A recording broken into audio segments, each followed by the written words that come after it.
sobre, digamos, o estado das artes, né, o estado da situação, tanto do ponto de vista da arquitetura internacional, da governança internacional. Quando é a reunião? 16 de abril. Pois é. Questões relacionadas, obviamente, à crise financeira, ou seja, a minha impressão é de que vai se procurar criar um consenso sobre os grandes problemas, né? A visão comum sobre, digamos, como lidar e propostas e encaminhamentos necessários para os temas da ponta, seja mudança climática, obviamente, e haverão temas sobre os quais não se pode falar. O tema nuclear, por exemplo, é um tema que certamente aparecerá en passant, sutilmente. Né? Tema de comércio, obviamente, o tema de comércio vai aparecer como um tema relevante, a questão da retomada das negociações de Doha. Ou seja, eu tenho a impressão que, basicamente, vai haver uma espécie de comunhão de visões, tudo que pode ser dito em comum, obviamente, crise do Oriente Médio, quer dizer, haverão, assim, posições comuns, convergentes, com muita sutileza para os temas e para as diferenças que existem entre os países, né? mas basicamente, uma espécie de pedra fundamental de uma visão renovada, da necessidade da renovação de configurações institucionais e, obviamente, aquilo que está, nesse momento, preocupando mais, enfim, a cada um, mas eu acho que vai ser muito vago, eu não vejo, acho que vai ser, e a minha impressão é que se vai centrar na agenda financeira, na agenda monetária financeira, que é onde os BRICS têm, digamos, um território mais compartilhável, né? Mas acho que não vai ter um sentido político progressista que o IBAS tem. Porque eu acho que, pelo menos nesse momento, o Brasil tem a preocupação de esvaziar digamos, a interpretação competitiva entre esses dois agrupamentos. Agrupações ou agrupamentos? Agrupamentos, porque, de fato, ela existe e, de fato, o Brasil quer, e, de acordo com o projeto atual da política externa, precisa que esses dois blocos funcionem e existam.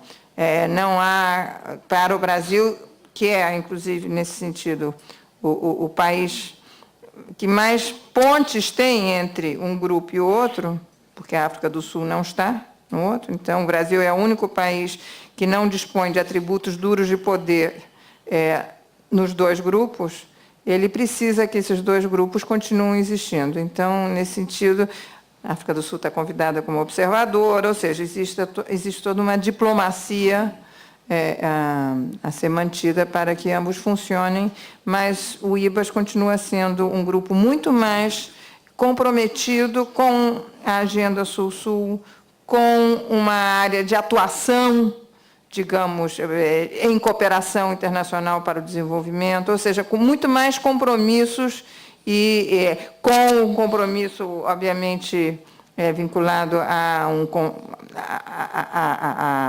visões comuns sobre a necessidade da preservação e da proteção da democracia e dos direitos humanos. Ou seja, nesse sentido, eu acho que o IBAS continua, apesar de ter menos poder real, é um âmbito onde tem existem mais elementos políticos que, nesse momento, constroem uma agenda política progressista e afirmativa. Olha, eu creio que duas coisas, de acordo com tudo que Mônica disse, naturalmente. Eu acho que vamos tentar duas coisas. Primeiro, o relançamento de Doha. Interessa aos quatro que haja um relançamento. Complicado, difícil, mas na ideia central do relançamento, nós estamos todos de acordo. O demônio vive nos detalhes desse projeto. Segunda coisa é como que as nossas contribuições crescentes para o fundo, para o banco, nos dão uma capacidade maior de redefinir a arquitetura financeira internacional. Os 4 países estão pondo dinheiro e têm de ter um poder comensurável com seus aportes de capital. Será assim. É a terceira coisa, que é uma causa brasileira. O Brasil tem de se fazer conhecer melhor pelos outros 3. Então, estimular que nos 3 se criem centros de estudo e investigação sobre o Brasil, porque entre eles já existe isso. Nós é que somos o fator que requer remédio urgente. Então, relançamento de Doha, maior presença e influência na arquitetura financeira internacional e estímulo a que se estude mais o Brasil. O que vai ser importante para mim, Denise, é que os chefes de Estado estejam os 4. O que deu grande prestígio a Ekaterimburgo foi que os 4 estiveram lá. Se faltar algum, como não são muitos, fica uma coisa capenga. Em outras palavras, se não der para trazer os 4, é melhor adiar. Porque o que tem dado muito prestígio aos BRIC é que isso mobiliza Lula, Medvedev, Xinjiao e o Singh. De modo que eu acho que essa é a minha previsão. Só a título de informação, eu achei aqui comigo, porque eu justamente busquei nos últimos dias alguma matéria que subsidiasse o conteúdo preciso da agenda do encontro. A única coisa que eu achei foi uma matéria do Xinhua Newswire, com a entrevista do Roberto Jaguaribe, em que ele, na verdade, ao contrário das nossas expectativas, que eu também acreditava no mesmo sentido do que a Mônica e o embaixador Absambuja apontaram, a agenda formulada pelo Itamaraty vai muito no sentido da cooperação técnica, da cooperação em ciência e tecnologia, em agricultura e energia.